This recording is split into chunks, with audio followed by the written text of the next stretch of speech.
Well, guys, welcome to DrPND podcast, where this is, to get your health reclaimed.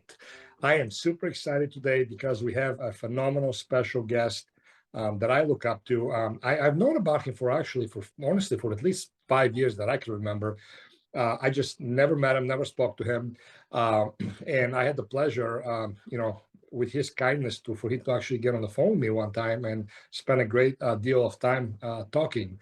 And today I have him as a special guest, and it's an honor, Richard, for you to be here. His name is Richard Schuller. He is 83 years old, correct? Correct, yes. Wow. And obviously our podcast is about optimal health and vitality. We obviously don't control when we're going to die, but one thing we do know is that there's a lot that we can do to stay in shape and to prevent physical degeneration. So, Richard, without further ado, I'm going to kind of let you introduce yourself and just tell us a little bit about yourself, and we'll go from there. Okay, well, as you said, I started lifting weights in 1955, and that was 68 years ago. And I did that back so I could play high school football. And back then, nobody in high school or college sports lifted weights. And Right. none of the pro teams lifted weights. And all of the advice I got was that I'll be so muscle bound, I won't be able to move. The old myth. Hey, yeah. Well, clearly that didn't happen. And Obviously. no, over the course of my life, I've played 8 different organized sports, and football, basketball, wrestling, track, distance running, softball, baseball, Olympic weightlifting, and powerlifting. That's amazing. Yeah, and again, it's something I love to do. I love practice. Very important. Yeah. Yeah, and we used to joke that sometimes powerlifting was just our excuse to be able to practice. But anyway, I understand that. yeah, and over the course of that time, you also asked me, how tall I was and what I weighed, and I'm 5'10", weigh about 175, and during my competition career in powerlifting, I competed at 182, and I would occasionally be a little heavier than that and have to cut down, but and then sometimes I'd compete at 165. So, but again, that's my approximate size, which is pretty much the same as it's been since I was in high school.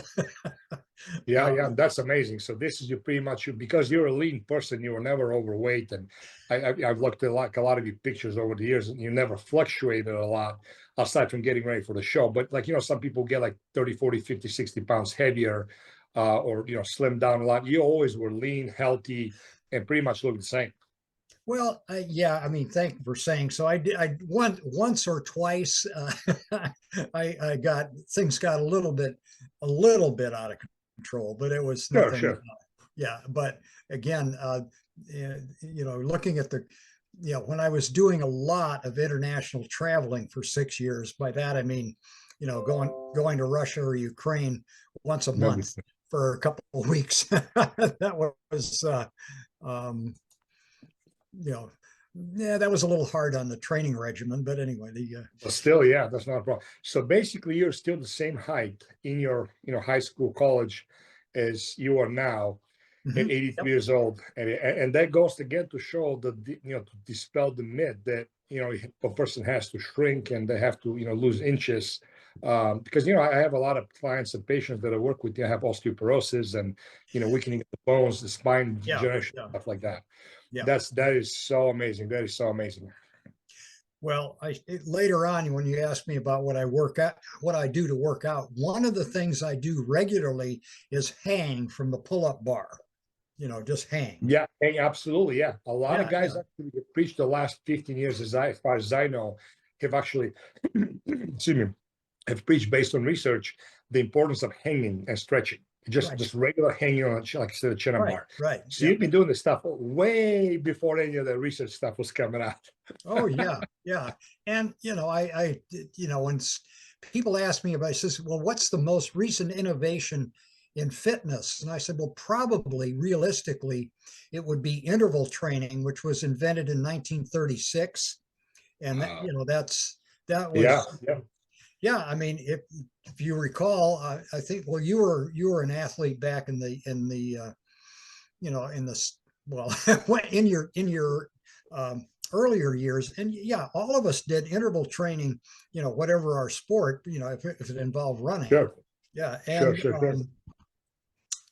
I mean, weightlifting has been around for 2000 years. And Any kind of absolutely. yeah, and kettlebells, I guess they're 1704 is the first Yeah, kettlebell yeah, competition. that's right. Yeah, that's right. Yeah. So And it's amazing. When I was growing up as a kid, they used to be very popular.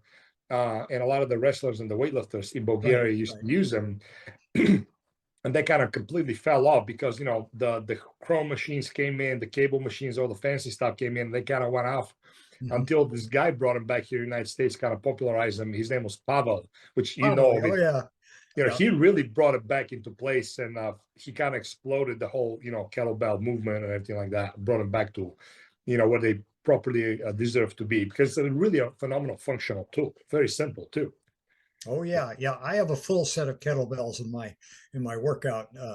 Actually, I read an article in Powerlifting USA magazine back in 2002 by this crazy guy from Russia. And of course, I've been going to Russia, as I told you, for 6 years. And, Pavel, and he said, oh, use these kettlebells. Well, see, the kettlebells I remembered from the 50s were really dumbbells with a special handle on them. Yes, correct.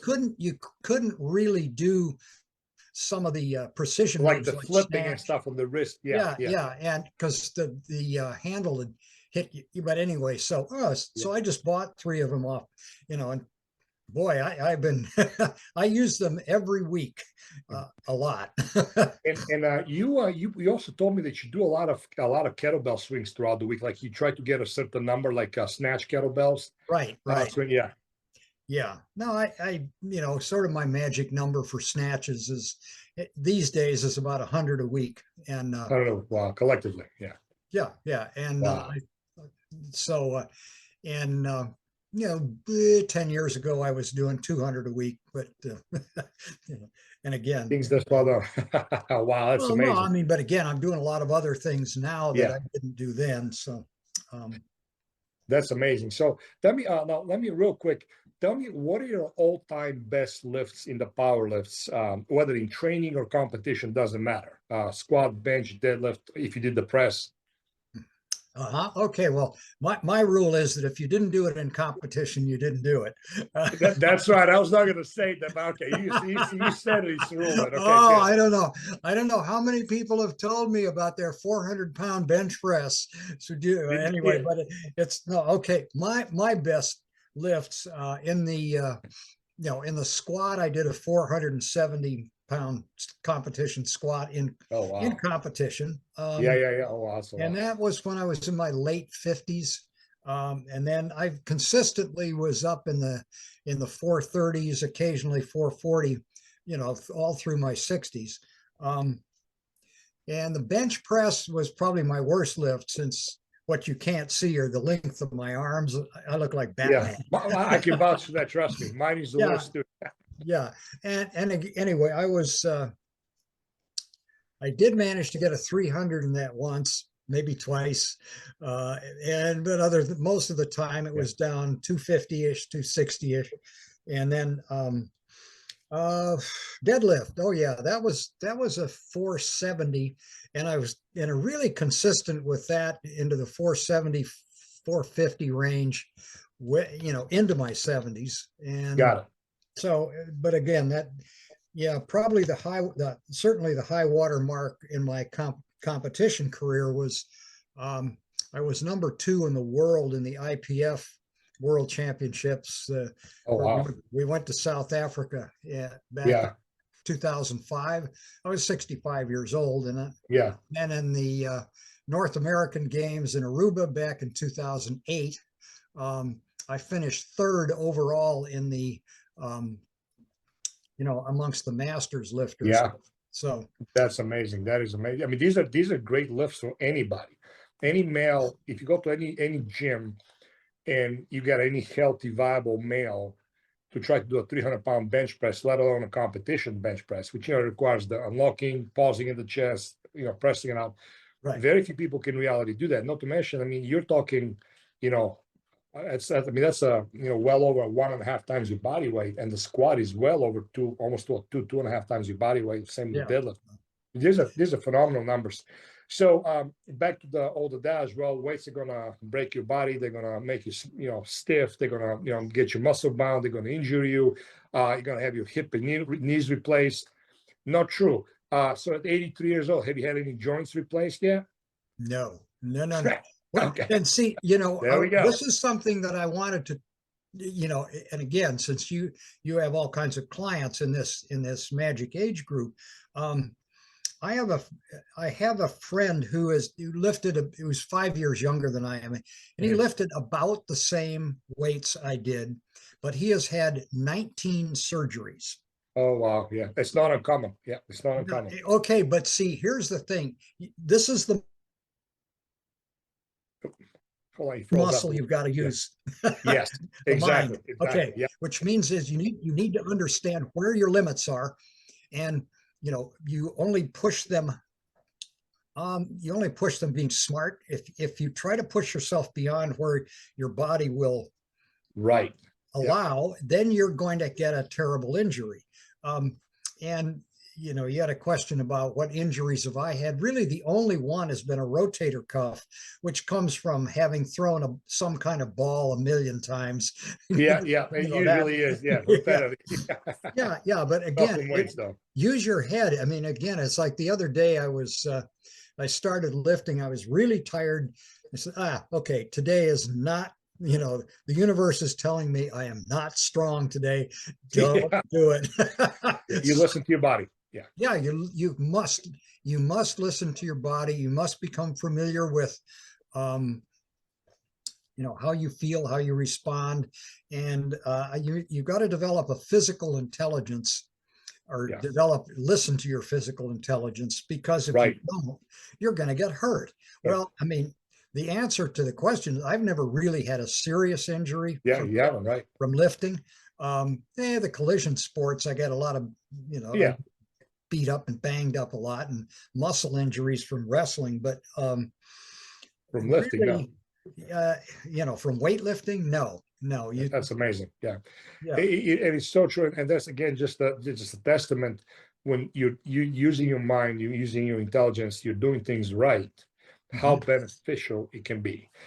You obviously, if I remember correctly, you spoke with Sully from Gray Steel in Michigan, Dr. Sullivan. Absolutely. Yeah. I mean, he preaches exactly that. And a lot of his clients, patients, a lot of them actually his patients, they turn to his clients. He's an MD, PhD, really intelligent guy up in Michigan.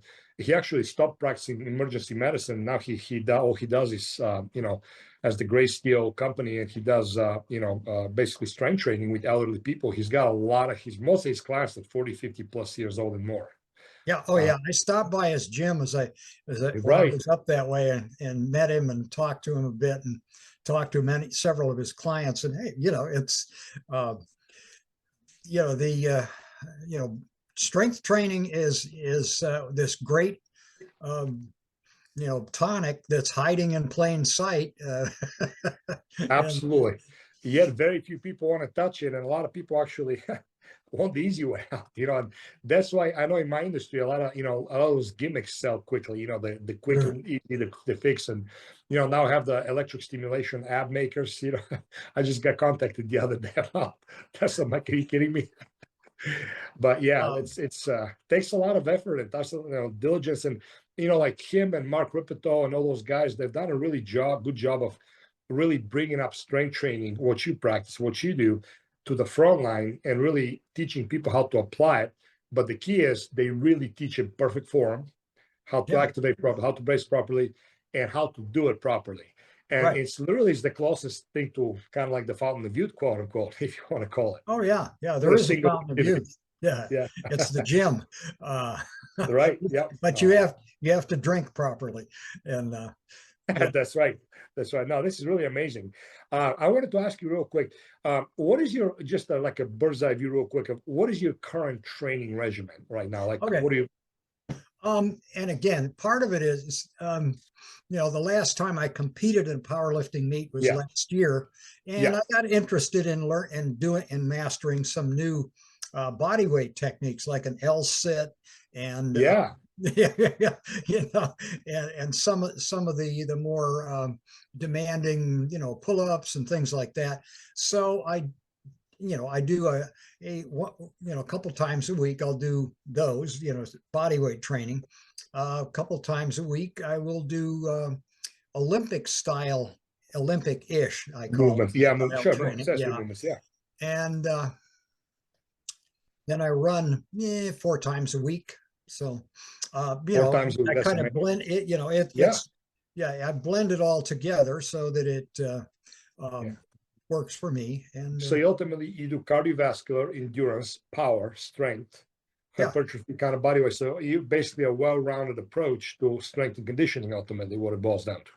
right, yeah, That's amazing. a lot of and again, I mentioned physical intelligence. I always I always preach this thing about you've got to do coordinated power movements that require you to do complex movements, Yes. under load, like power cleans, for example. Yeah. Absolutely. Yeah, push presses. I don't do Olympic snatches or Olympic clean and jerk anymore. I just, I don't have a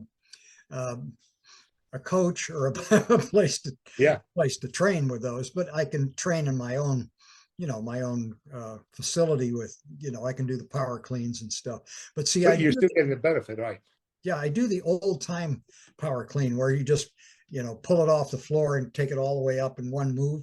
See, back in the day when I was doing Olympic lifting back in the Yeah. 50s and late 50s, early 60s, it was illegal to touch your body with, or touch the That's bar. right. Yeah. I remember that. Yes. Yeah. That's right. Yeah. And you couldn't drop the weight either. You had to lower it down. Yeah, you can't. Well, that's because we had metal plates, and Yeah, that's right. if you want, We'll break the floor. shrapnel flying through the gym, that was. I remember that. Yeah, and so I just do the old time power clean, which is probably athletically pretty demanding, and Yeah. it puts a real premium on maximizing your quickness and speed, and again, you have to focus, and Central nervous system. Yeah. it's a great move. So That's amazing. Yeah. but That's amazing. I wanted to ask you, go ahead. Oh, no, I'm sorry. Oh, I'm sorry. Sorry, we have a little delay sometimes in the connection. All right. So tell me a little bit about like how is your what is your daily routine generally speaking? Like, how many hours do you sleep, when you go to bed, when you wake up in the morning, kind of like just like a bird's eye view of your general living habits. Okay, general living habits. I'm a 9 hour sleep guy. Perfect. See, again, guys, that goes to show you how important sleep is. So the people that preach that 3, 4, 5 hour nonsense of sleep, don't believe that. Research will back it up. No. Your body needs to sleep. Now, you can be a 7.5, 8 hour-ish. I'm an 8.5. My wife is about good 9 to 10 hours sleeper sometimes, depending on the stress level, but back to your point, 9 hours. So thank you for that. Yeah, and again, I have been a morning person back in the days when I during my professional life, I was Sure. on the West Coast, so very often that meant we dealt with the East Coast a lot. So I'd get up at 4:30 and be in the office by 6. Let's see if I can turn this off. Yeah. Oh, I lost you there a little bit. Yeah. So again, right. I was a morning person for a long time, and then my second wife was a night owl. So I started going. So I just changed. I changed, yes, and hey, night owl works too. But still, you're getting your good 9 hours of sleep, give or take. Yes, and there you go, point by yeah. So it's That's amazing. There's nothing magical about, when you do it. It's just, The sleep, you high just get quality. your sleep and, yeah. But yeah, my day is pretty much, I will get up and, read the Wall Street Journal and, and then, go to work on my writing or, computer and stuff. I tend to work out later in the afternoon, but sometimes at midday. Okay, yeah.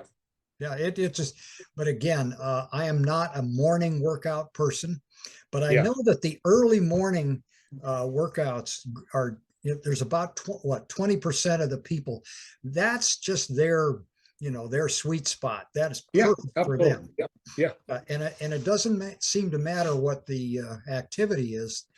Some people just really have a great response when they work out at 5 or 6 in the morning. Yeah. And that's great. If that works for you, absolutely. Yeah. But a lot of you have this big movement now that, basically the rule is that if you're not working on at 4:30, 5 o'clock in the morning, you're not doing the best. You're missing out. That's absolutely not true. Yeah. People get hung up to that, to these things like that. It's so much. It's absolutely not true at all. And I'm the same way. I've, depending on my career, and I've anywhere from midday, sometimes 9, 10 o'clock at night because I had no choice. Yeah. Great workouts. I've also done the earliest, which I vowed never to do it again. to my work schedule back in the day, I had to get up at 3:30 in the morning to be training at 4 o'clock in the morning. Mm-hmm. The workouts for me, I hate. I definitely had good workouts, but I hated it. That was just not me. No problem getting up, but like you, I usually late morning, midday-ish is almost 80% of my training nowadays because I control my schedule better. But you're right. It doesn't matter. Just get it in.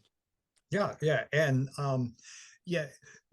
we should probably inject one of my favorite comments was from the physicist Richard Feynman, the Nobel laureate, who said, he cannot understand how people can do things simply by rote without understanding what they're doing. Wow.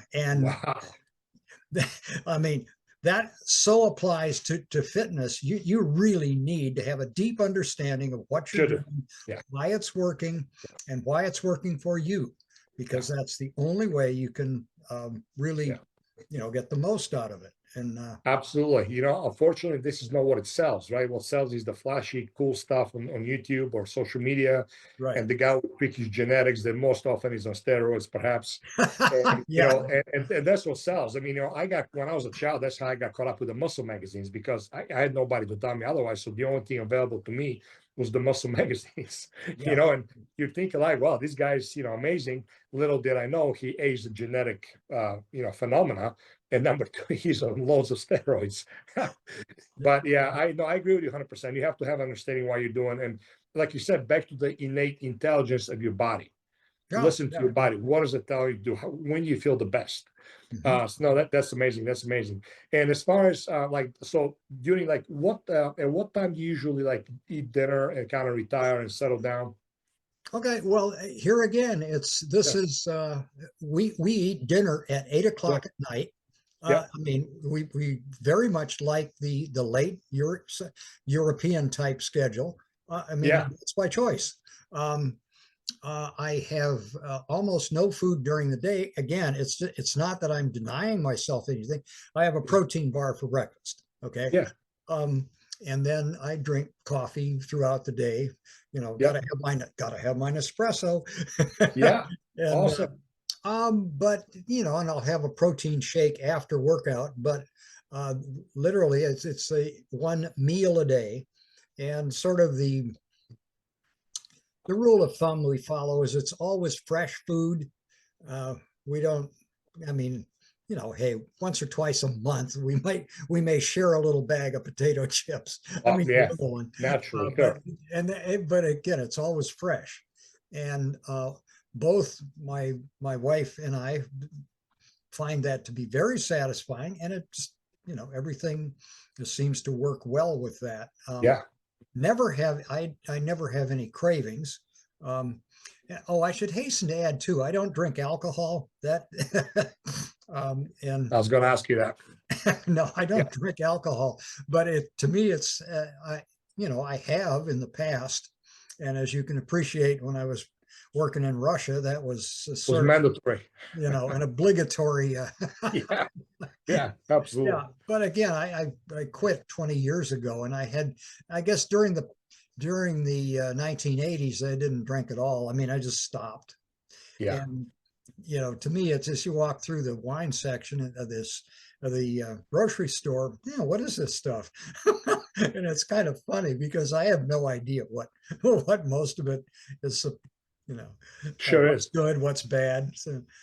So yeah, regarding the alcohol, I always get a question, and ultimately, if you're talking about optimality, research shows that very heavily. You can see it obviously, evidence. Alcohol is a toxin anyway, sling it. Mhm. Is having wine here and there, going through like a little casual drinking period throughout your life, as long as you can metabolize alcohol, no problem. It's not going to do much. But continual consumption of alcohol, regular consumption of alcohol, I don't care if it's beer or if it's red wine, like people justify, it does cause damage. Add that to processed food, which most people Mm. consume, and that is not a better way to destroy your body. I can vouch for this. If you look at Eastern Europe, if you actually look at the longevity, especially males drink very heavily. Now, we're not talking about alcoholics. I don't count those people. That's a different story there. But I'm talking a regular person who drinks regularly, whatever it might be, a 6-pack, a half a pack, whatever it might be. Yeah. It will contribute to heart disease. It will contribute to cancer. You look at the evidence, look at the research, it will show you. It is just not a good option if you're interested in health and longevity. Again, going getting one bottle of wine, a few times a year because of a holiday celebration or something, you had a great time with your friends, absolutely not a problem. But continuous drinking, it will hurt you. I don't care who you are. So yeah, thank you for verifying that, because again, that has been a consistent research. You will not see somebody who is healthy like you, 80s plus, 90s plus, who drinks. You Yeah. will not. They might have, you will not. Yeah. And people like to argue that because obviously that's a big poison for most people. That's a weak spot, and they like to defend things. Now I get questions. What about coffee? Coffee, on the other hand, has a phenomenal research backing it up. And again, you're a testimony. There's a lot of other people in 80s and 90s that good quality coffee ingested the right way is phenomenal. Now you're not going to want to drink coffee at 10 o'clock at night. Every night inhibits sleeping. Yeah. You can, but usually not. But coffee has phenomenal benefits for brain function, for just overall health, metabolism, and so forth. Yeah, I completely agree with you. I completely agree with you on that. That is amazing. And again, when people say something, you can't argue. Here's Richard at 83 years old. You know, he just can't argue with fact. Yeah. Well, So and again, one of the you mentioned that you said, what advice do you have to give to people? I said, okay, if you drink, stop. simple. It'll Stop. make Right. a massive difference. And it Mhm. hasn't got anything to do with and he said, oh, I won't, but I love wine so much. Well, hey, you know, You'll be um, okay. you got to make a choice, Yeah. literally. And said, hey, do you want to feel fabulous 24/7, 365, or do you want to, Yeah. kind of degrade Yeah, gradually? and you will. And that's the thing. They'll justify, again, we're not talking about alcoholism or excessive, like severe excessive Yeah. drinking, but you will degrade over time, little by little. It's so insidiously slow that you don't see it, Yeah. but it will catch up. And yeah, I mean, I lost my father to that. He was not an alcoholic. He was Eastern European, very strong man. He fasted alcohol 6 weeks out of the year due to religious reasons. That was just part of the Right. Eastern European Orthodoxy, like Lent, whatever you call it. But that was it. Aside from that, he drank, Mhm. not in the whole day, but in the afternoon for lunch, and then heavily at dinner, he would have his drink. He had no problem with alcohol. He would metabolize it, got up next morning, never had a headache, or anything like that. He was, never mean or anything, but alcohol destroyed his health eventually, and absolutely contributed. And again, I see this in Europe all the time, especially in Eastern Europe, because those cultures are very, very heavily. involved in that. So yes, thank you for that. Thank you for that. Yeah. But Richard, I want to ask you, so tell us a little bit, like, do you take any supplements, like nutritional supplements, sports supplements? Creatine. Yeah, okay, good, good. Yeah, And again, a lot of research behind it. oh yeah, a lot of research Yeah, behind creatine. And I, in the warmer weather, I will take calcium, magnesium, and zinc, yeah, yeah. just to prevent cramps. The electrolyte balance and stuff. Yeah, Yeah, absolutely yeah, great. and again, to keep the electrolytes refurbished. And again, I say after a really heavy workout or something like that, and I'm, lost a lot of fluid. But yeah, I'm not a big supplement person. I have tried supplements at one time or another. Right. Oh, by the way, no performance enhancing drugs ever. Yeah.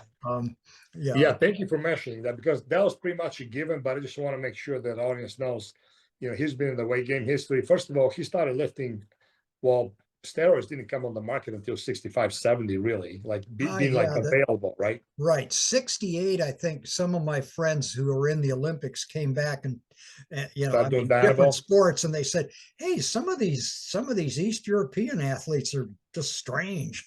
And then, Yeah, by the 72 Olympics, oh man, everybody was loading up. Yeah. yeah, Well, it was Dr. Ziegler, right? Dr. Ziegler that developed Dianabol, and Ciba Pharmaceuticals was the one that, so it was the little blue pills, and they're like literally the breakfast of champions. That's where yeah, they came. Yeah. But anyway, I mean, yeah, literally. yeah, But you started lifting way before that even was available. right. And yeah, you're, long time drug-free lifter. Again, another, testimony to, to your lifestyle and consistency and dedication. So those numbers were no with any kind of enhancements. No, um, no yeah, enhancement. And yeah, somebody will ask me, says, "Well, do you know guys who took steroids?" And I said, most of them are dead. yeah, that's very true. Yeah, very true. Yeah, and right now, there was an article in the Washington Post, probably 6 months ago, about professional bodybuilding. I mean, Yeah, the mortality rate, for young men and women, people dying in their late 30s or 40s and early 50s. I yeah. mean, it's almost like combat. No, yeah, that was a massive influx the last 3 years of professional bodybuilders and professional physique athletes. Yeah, Male and female, mostly male, but females too. That literally that are like in the 30s, 40s, and early 50s, yeah, dropping dead. right, right. But again, too, like anything else, the steroid use has skyrocketed to a whole nother level. Mhm. And it's sad because, again, instead of, when physical culturism came in, the whole goal was, that was the movement of building a strong, functional, healthy body, Right, right? right. So our kind of ancestors from the 1800s, as far as I know, at least, and correct me if I'm wrong, but 1900s, like Eugene Sando or some of those guys, they were, that was physical culturism. It was not uncommon for someone to go into competition to do a physique show, then immediately from that transition to weightlifting. Mhm. So it Yep. was the structure, the physique, the visual cosmetics, but also the function and the health. Oh yeah, yeah, And yeah, that got really bastardized started late 60s, early 70s, especially when Sergio Oliva and Arnold Schwarzenegger came on the scene, yeah. because those guys completely destroyed, I believe, the true sense of bodybuilding. Because what is bodybuilding? Physical culturism, the building of the body, right? Right, right. And that completely got destroyed and got perverted, and from there on has been nothing but downhill from that. And that's why now bodybuilding has nothing to do with health. Those guys and girls, they look like Greek gods. They look phenomenal, like wow, like statues. But on the inside, they're rotten, man. It's this disease brewing. So yeah, Yeah, I'm glad you brought that up. yeah. It's interesting. One of the other things that they used to do in those old time shows, which I've dabbled with a little bit, are strongman stunts. Yes, And yeah, ooh, those are tough. yeah, bending Yeah, nails. you've got to be yeah. Uh, Power to weight ratio is is everything. Insane. And a Yeah, lot of those guys, though, if you look at them, some were bigger, obviously, but most of them are really not like, under 200 pounds easily. Yeah. And bending a horseshoe, like, I mean, I've tried a couple of times. I couldn't even budge it. I'm like, what is that? Yeah. You know, but yeah, you're right. Again, health, vitality, function, structure, and so forth. Sure. Yeah, if you remember Bob Hoffman, Oh uh, yes. yeah, I actually, I was in the York Barbell Club lifting oh thing man, for you a had little the bit. experience of that. Oh my goodness, I Yeah, can't believe yeah. that. And my coach was the legendary Pat O'Shea. So That O'Shea, wow. yeah. That honestly puts in perspective your age, in a Yeah. good way, obviously. But it's like, wow, because you have to experience. Yeah, I mean, Bob Hoffman, he had a Health and Strength magazine, and Yeah. I missed that magazine because, especially I have like some of the early issues from 1940, 1942, and then from like 50s and 60s, and you bring like the good nutrition of whole food based supplements, Right. preach about Right. whole food diet, sleeping right, eating right, exercising for health and vitality, practicing temperance, just again the building of the body and a healthy overall lifestyle. Juicing, he actually came up with one of the first Yeah. juicers, the way back, if you remember. And I wish somebody would come up with that kind of magazine, or that kind of, because it was really geared towards that. Wow. Yeah, I was in an article about Michigan State University weightlifting program. I have a couple of pictures in that magazine back in 1959, I think. Do you have the magazine? Yes. Oh, you gotta send, No, you I gotta mean send me those pictures. not right at Yeah, I hand. understand. I Yeah, mean, yeah. it's in my archive, but You gotta send me that. You gotta definitely send me those pictures. I'd oh love to yeah, see that. yeah. I'm gonna see. You ever heard of Bill Himburn from Super Strength Training? I'll send you the link, but he's a big archivist and a very huge strongman and old school historian. Yeah. He has a website. You can buy all those publications from like old, some of them reprinted with permission, but you can get all the stuff. And he has a whole bunch of the old magazines from Strength and Health. That's why I buy mine. If I see like the issues and stuff. Yeah, yeah. It's yeah. I mean, it cracks me up. Um, there's pictures of people. Yeah, I know that guy. You're like, wow, so how long ago? Wow, that is really amazing. Yeah. Well, yeah, I'm gonna have to get back on stuff, because you and I can be talking here for 3 hours straight, and I still won't, I won't be able to cover everything. So let me ask you, I know it kind of sounds like a cliche question, but what would you like to, give a good advice? Like, if you were yourself, back when your 20s and 30s, or giving advice to your, great grandkids or grandkids, anybody in that matter that comes to you regarding health and fitness, Mhm. The lifestyle, what would you kind of tell them to pay attention as far as the main things? I'd What say advice would you give them? the main things are continue. Be consistent and be persistent. Yeah, Um, amen to that. and find a sport or sports plural that you like that are active. I mean, sailboating is a sport, but it's doesn't It's require. not, or bowling, right? It's a sport Yeah, yeah. technically, but And it's not. Yeah. I'm not quite sure about golf, but again, there's not enough physical activity in it. No. But find something that has a fair to extreme amount of physical activity in it, and just stick with it. Um, but it's got to be one that you like, otherwise you won't stay with it. And Very true. Yeah, very yeah, I true. mean, my son, who's um, never followed, he never got interested in weights, but he went through, he was a good distance runner, and then he took up rock climbing, and Wow. now he's a national level rock climber. I mean, he doesn't do it competitively. He guides and he Yeah. coaches, but again, the strength and the Oh, agility, wow. all the things you Endurance. have Oh, for. yeah. But Yeah. again, back giving somebody advice in their 20s and 30s, I would say start lifting weights, some, Yeah. and it's not like taking medicine in the sense of, oh, I've got to take this every day, or Yeah. it's a dose, somebody's Right, doing right, it right. to me. It's something that is, and begin to understand your physicality, because you have a physical intelligence as well as supposedly the mental intelligence. Yeah, right, right. And you need to start getting in contact with that, because it's really this whole wonderful realm that so many people never know is up there or is in you. Yeah, it is very true. It's very true. And you know, and again, you know, perfect example, you should be the rule and not the exception. But Oh, yeah. so many people fall into this just honestly just a sad, pathetic pattern of a lifestyle.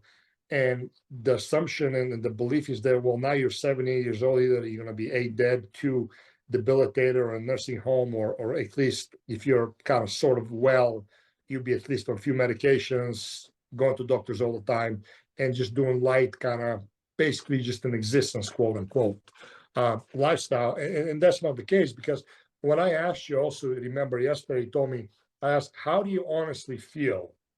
Because it's relative to you. Nobody can argue Right. that, right? Yeah.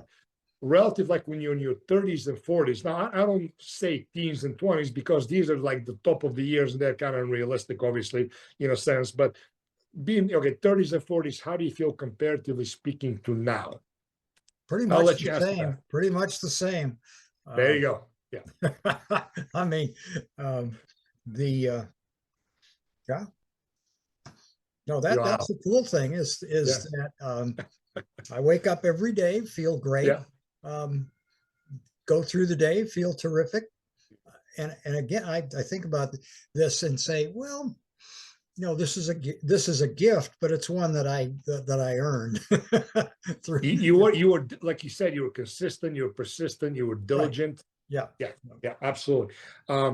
Now you, as far as like your energy, overall, like to do a task or to just to function, have you seen kind of slight slowing down as opposed to your, like, say, 40s and 50s? You know, like if something is be able to measure it, like have you seen anything like that or not much? Not much. Okay. Not Okay. much. Wow. I mean, again, you know, back then it was, um, you know, I slept a little less, so it was more, a lot more of an intense finger in a light plug type professional existence. Sure. Sure. Yeah. Of course. Um, but as far as are there things I can't do that I would like to do? Not really. Yeah. Um, I find that if I spend 4 hours writing, it's just about as tiring as, I mean, and that's tiring, frankly, because Oh yeah. you Okay. learn a lot of, um, Sure. but as far as, not, there's not a whole lot of difference. Um, I mean, I live in a condo now instead of a 20-acre mini ranch, so I don't Wow. don't run a chainsaw and cut up log truck full of wood and things like that. But again, Not being much subjectively, different. Yeah. yeah, I mean, I can do it. I know how to do it. So Yeah. That's amazing. Yeah, that is amazing. Now, if you were, for example, like, and relatively speaking, uh, if you were to do a powerlifting meet and get ready for it optimally, yeah. uh, what would you kind of assume you'd be able to squat now as opposed to your best of 475? Well, okay. Probably now I would target 275. So still, that's a lot of weight. Yeah. Yeah. And yeah, bench press probably, yeah, and again, a little bit more than I weigh, which, I think I'd probably do 185, 190. Yeah. Yeah. And I noticed in the USA powerlifting, there's only one person in the country that can do over 200 pounds in that weight class. So, Really? yeah. Mm-hmm. That's Yeah, I mean, yeah. again, this is competition, Yeah. and then Sure. deadlift. I practice that enough, so I can figure that doing a 350 pretty easily, maybe 375. Yeah. That's amazing. Yeah, it's a lot of weight. I mean, again, very, very few people can squat, even regular, 20, Oh 30 yeah, year olds that are healthy. yeah, Let us so and yeah. Yeah, most gyms you go to, people, people's idea of a squat is to sort of flex their knees and then Oh God, yeah, don't even get me started on that. That's yeah. a whole Oh, different story. I Yeah. don't, yeah, Yeah. and part of it too is you've got to but I mean, I would never advise somebody my age to just jump in and start Oh, squatting. of course, yeah. I would say you need to spend a considerable amount of time doing body weight movements, getting your tendons in shape, and getting all your connective tissues so Yeah, that building the infrastructure. Yes. yeah, Yeah. you don't just dive in and start doing things that require, body strength that they haven't developed. So it's That's amazing. And a lot of you guys, if you guys watch the squat they were talking about, it's called a barbell back squat, and it's a sanctioned lift in the International Powerlifting Federation, any powerlifting meet. It's a compound movement. You have to unrack the weight, walk it out, squat, recover the weight, and then walk it back in. It's a very tough lift. It's a very technical lift, so there's a lot of skill required in that. But it's a hard lift, and a lot of people don't yes, squat. Now, if somebody's not built to biomechanically squat well, obviously that's a different story. But most people can be taught how to squat pretty decently. But it's a complex lift, and the point I was trying to make here is that 275 pounds is a lot of weight, especially at his age, and that's extremely impressive because it's very hard. A lot of people confuse the leg press where they'll say, "Well, I squatted 500 pounds." I'm like, "I promise you didn't." And I asked them, "Did you use a leg press?" And they're like, "Yeah." yeah. First of all, it's not a complex lift at all. You're guided No, by it's easy. yeah. Um, And then I yeah, also tell them, okay, if you remember your trigonometry, you have to divide the tangent and the cosine. So the actual weight that is coming down on you is not whatever you loaded. So if you loaded that's 400 right. That's pounds, right. right? Yeah. Remember that? So Oh whatever yeah, the yeah. I mean, calculation is, I got to find that formula to calculate. But some say, man, I squatted 600 pounds. And I saw it is a 45 degree vertical leg press, which every gym has basically. yeah. I'm like, I promise you're not even close to that.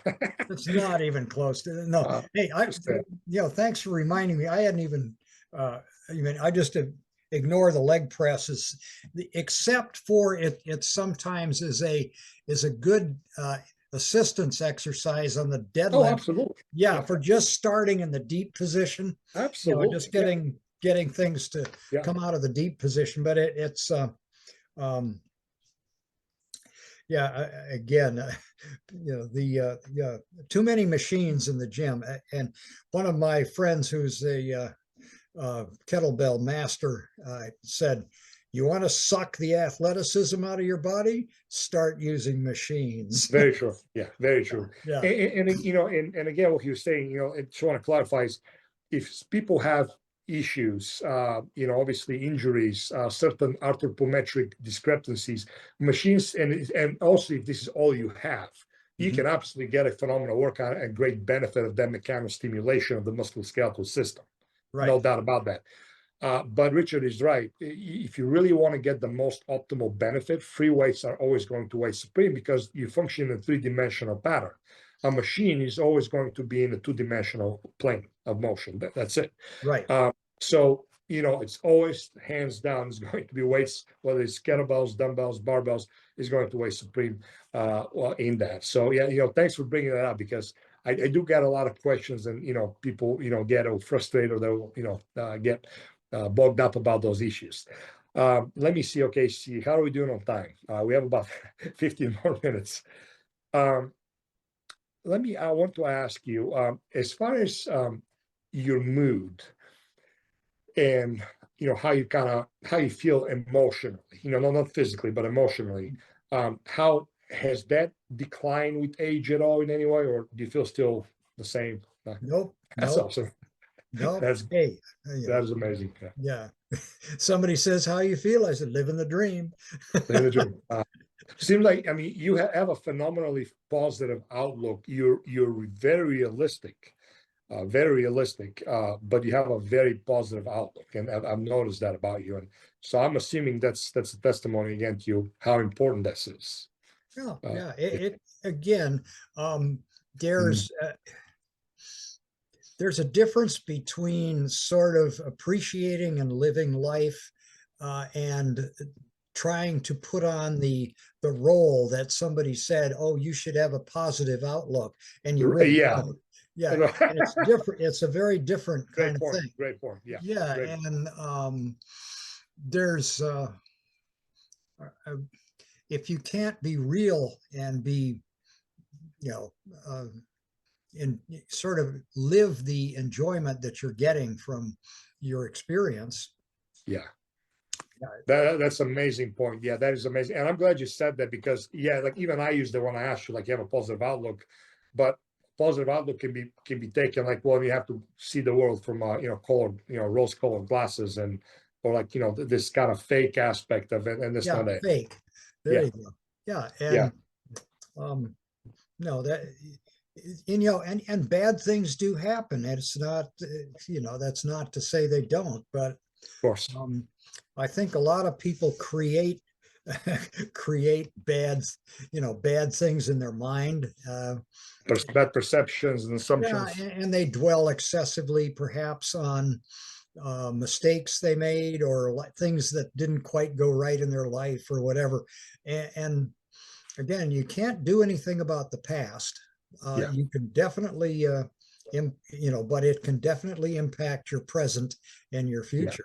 So, in holistic medicine, natural health, we really try to focus with people, and we obviously refer out, but the general idea is that you really have to make sure you keep your thoughts captive. Be very focused on how you think, how you perceive things. Because we have a saying there's a lot of times nothing can kill a person faster than a negative thought. And obviously that's a kind of cliche saying, but continuously thinking negative, you can actually measure hormones, cortisol changes, inflammatory cytokines. When you, like you said, they dwell on things, consistently presume or assume things that are always bad, always is going to be a doomsday, and they'll destroy anybody faster than anything. And that's that's amazing. And so to piggyback off of that, what you just said, because a lot of people, they might, again, I know people, I know how they are. They'll say, well, Richard is great, that's awesome, but he hasn't experienced really that many bad things. Well, I beg to differ. As a matter of fact, he's experienced very bad things, and one of them is the worst nightmare for anybody who actually has a spouse and love them. So do you mind sharing real quick with your past wife what happened? Yeah, I mean, she was dying of cancer, and I took care of her. I wouldn't have anybody else take care of her. And you asked, what the value of my training was. Well, I was able to carry her upstairs, so we didn't have to leave our home. So or get assistance. And going to some care facility, and it was, I mean, I knew she was going to die. I loved her more than anything on earth, but you were there. I was there, and that's well, there you go. So that's about as one of the that along with losing a child is I believe at least that's absolutely the most devastating experience that anybody can go through as far as pain. So again, back to your point, look at your positive outlook, and like you said, how you perceive things, how you moved on, and how you were able to handle that with awesomeness and grace, honestly, and be able to be there for her, love her, and but accept the reality. And and move on. Wow, that's amazing. And now you're married, correct? Yes. And you guys are enjoying life. Oh, loving it. Yeah, as we're awesome. headed to Europe for almost a month next week.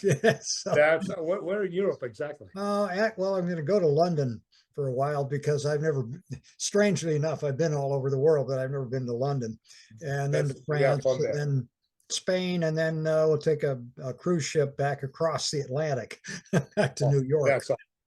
That is the money. Oh, you guys have a blast.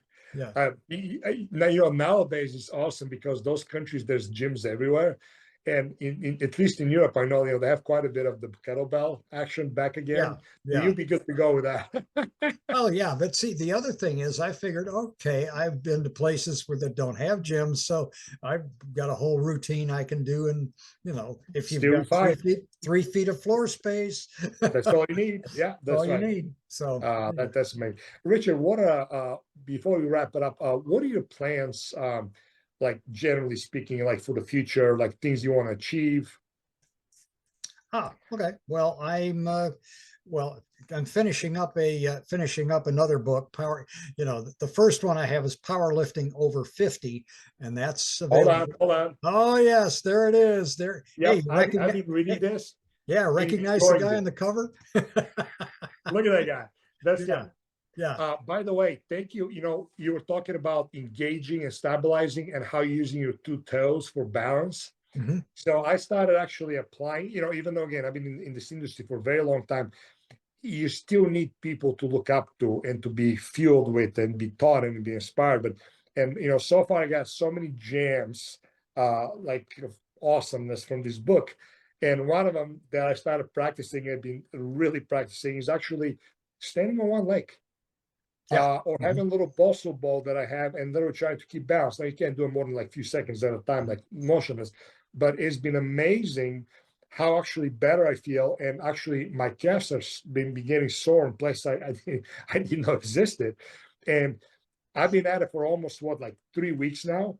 Mhm. I'm up to a minute per leg, like no problem. I'm just Huh. gonna stand there. I couldn't be able to do that. Well, how does that translate to me? The other day I was front squatting because in Olympic lifting, unracking a front squat, you have Right. to walk Yeah. it back. The stability I already feel so much better. I didn't have a problem with it necessarily, but I didn't know what I did not have. And I Right. appreciate Yeah. that. And the balance, again, just something that is simple, no equipment needed. It's amazing.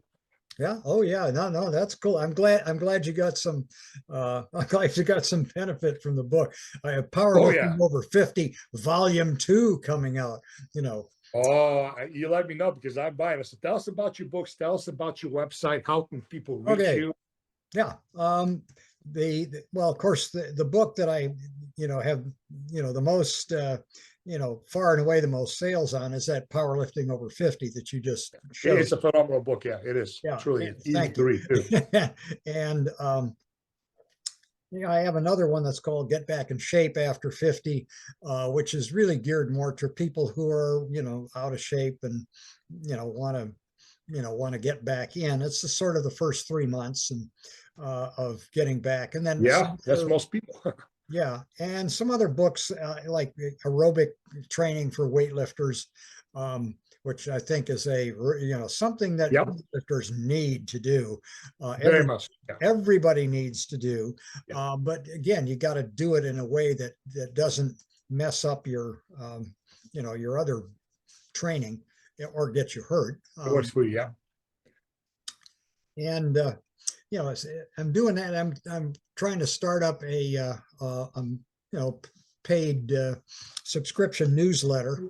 And that'll be more toward the first of the year. That's awesome. Powerlifting Over 50 Volume 2 will come out early December.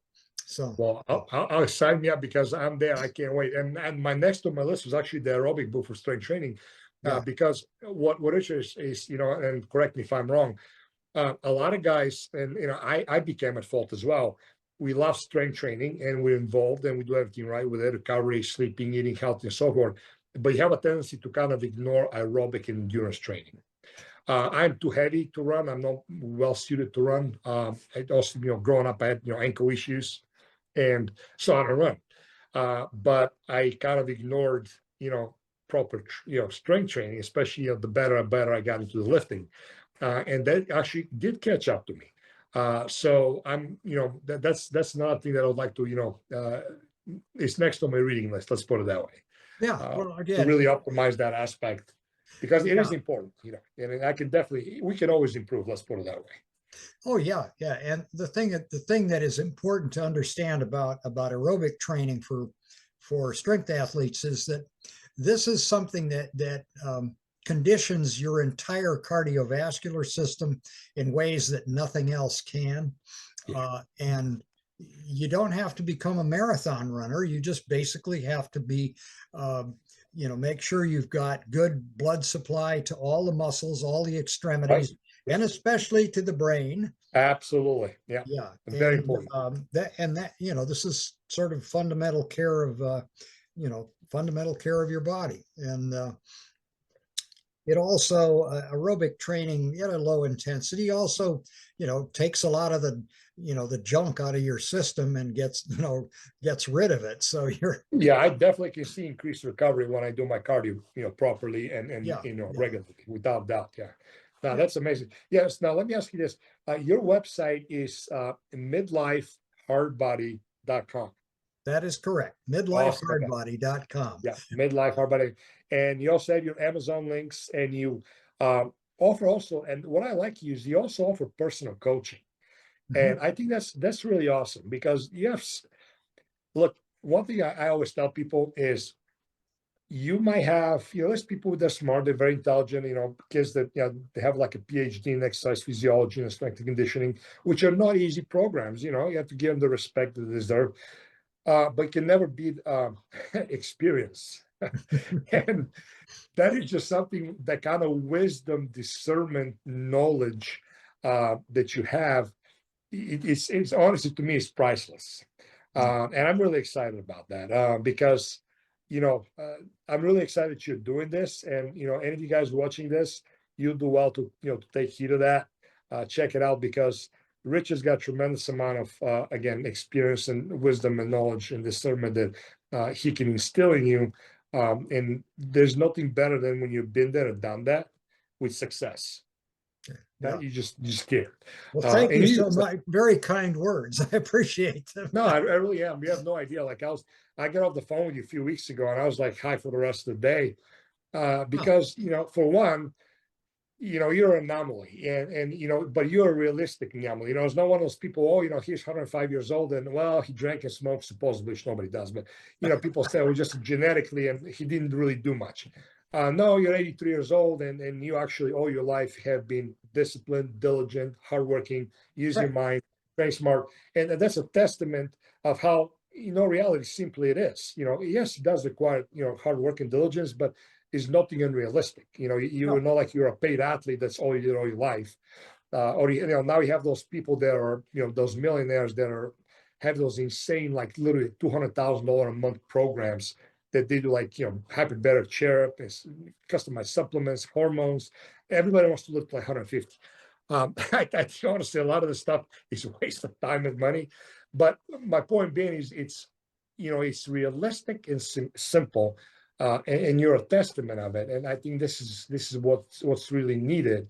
And there's no gimmicks, there's no fancy stuff, there's nothing where people like, oh, it doesn't, it's no sexy and the fanciness, the best I can describe it.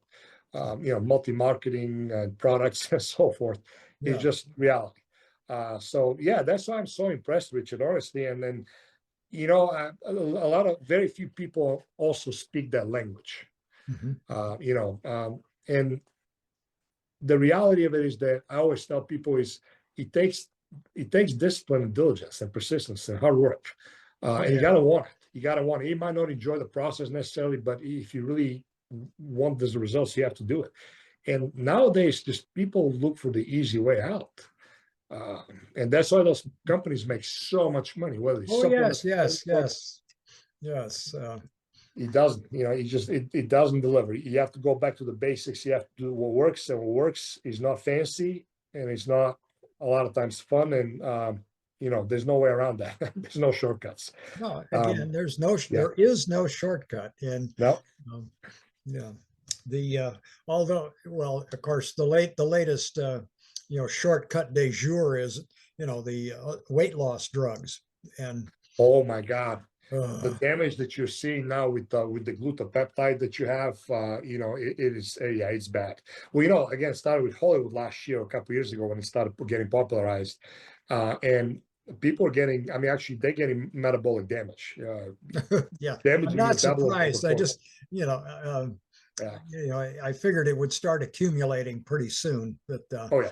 Well, the first time that I caught anything with the drugs back in my day is in 2005 when the fentramethazine drug came out and the whole weight loss programs came out. So the fentramethazine was basically a methamphetamine-based pharmaceutical drug.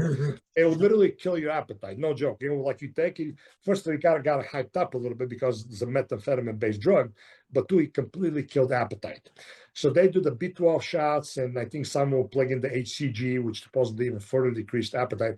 And people starve themselves to death, no doubt. So anybody obviously who's obese, especially from processed food, they'll drop an insane amount of weight.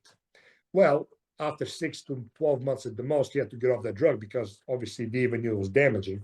And you just couldn't, what are you going to live for the rest of your life on that drug? You can't do that. And then people within 1 to 2 years, an average of 80 to 90% weight gain came back. A lot of the people actually went over what they even gained. Oh, yeah, yeah. And we actually had that aftermath come up to us when we had our facility, and people come in like, I thought I was doing the right thing. And I had to explain to them. I can't tell you how many people my wife and I had to help with my team, to regain their health and kind of fix their metabolism. But, and they're like, yeah, we fell for the lie, learned the lesson the hard way. But nothing new under the sun. It's still continuing, just in different form. Yeah, again, you're in it for the long game, and you want the game to be good as long as you can. And absolutely, yeah. Yeah. Because it's just not worth it. You see people physically degenerate and debilitated. I just cannot comprehend why would you want to live like that. Yeah.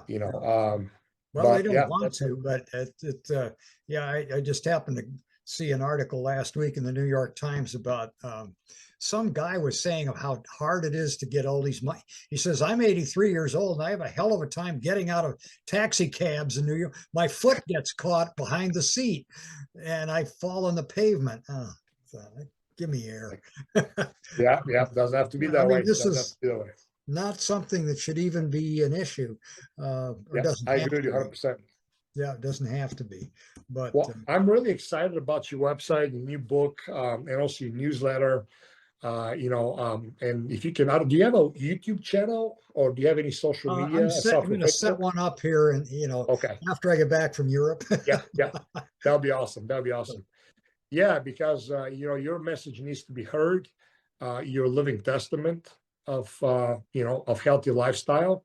And again, you didn't have to be extreme. You didn't go vegan or vegetarian, plant-based only, and did crazy exercises or anything like that. Everything was, done in the right way, in moderation. And again, you're a living testament to reality and what success will have. But I would definitely, if you would have it, I would definitely love to have you again. Sure, pick up strong. And I'll wait until you get your 2.0 powerlifting over 50 done. Get the website or any of the social media channels in the newsletter. And I would like to definitely, visit again and spread the message and see where we go from there. Hey, that would be wonderful. Thank you so much. Well, thank you, Richard, again for your time and the wisdom and the motivation. And you have no idea, sister. I'm like so excited. I keep going back and forth to referencing the book, and I'm still reading. You can't memorize the whole thing, so you have to go back and forth. And there's many gems that you keep extracting and applying. So I'm really excited about that. Mm-hmm. And do you have any questions or any final messages that you want to relate to us? Well, I think probably. Every now and then somebody says to me, it says, "Oh, you're a natural." I said, "Well, does that imply that all this happened without any work, any effort, any thought?" And I said, "Well, I don't know."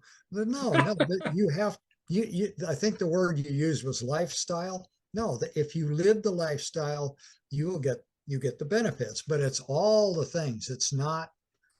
Yeah. I go to the gym and then I reward myself by going face down in the ice cream store. Yeah.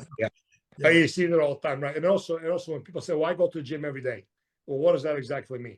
Yeah. And for most people, it's going there. They'll do on the bike for like 5-10 minutes, walking around, barely breaking a sweat, do a machine or two, talk to people for half an hour, leave.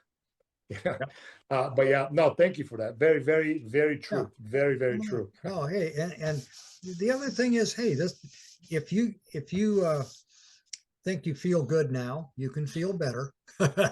You can, but you So get the reward 24/7, 365 all the time, every breath. There it is. So yeah. anyway, but Very, very true. Very true. Absolutely on point. Well, so, thank you again. Your website again is midlifehardbody.com. And guys, I'm sorry, I'm not technically proficient yet. I'll start having links and all the stuff eventually as we go. yeah, I thanks. promise. But yeah, contact Richard, check out his website. He's got the link you do have the links for Amazon for them to get your books, correct? Right. Yeah. You click on the book picture and takes you to Amazon, or Perfect. you go to Amazon and just enter my name and all of the books. Richard Schuller. Richard Schuller. Yep. Awesome. Yeah. Awesome. Awesome. And you can, and your email is still Richard at midlifehardbody.com. Actually, great shape, Richard at greatshapeover50.com is better now, because Okay. there were, for reasons that aren't worth discussing on this, Sure. having to do with the forwarding of emails and the problems that various ISPs were having. Oh boy. Okay. Yeah, I understand. Yeah. So okay. Give me that email again. Yeah, Richard at greatshapeover50.com. Awesome. Awesome. Well, guys, thank you. I hope you enjoy this interview. Please email me and let me know if you guys want any particular questions answered, more specific for next time. And we're gonna, keep the healthy lifestyle, vitality, wellness, and fitness conversations going, because I believe it's very worth it. And the rewards are phenomenal, because if you don't have your health, you don't have much else. Honestly. No, you don't have much at all. I'm such a believer in that. Yeah. Thanks. Well, thank you again, Richard. You guys have a phenomenal afternoon, because you guys are 3 hours behind. And stay strong, my friend. And I look forward to emailing you, which you and I will do, and then having you again. Okay. Well, thanks so much for having me on. I really, really enjoyed it. And, thank you. I'm glad you did. Upward and onward, buddy. Amen to that, buddy. Hey, thanks a lot, man. Have a blue one. Bye-bye. Bye.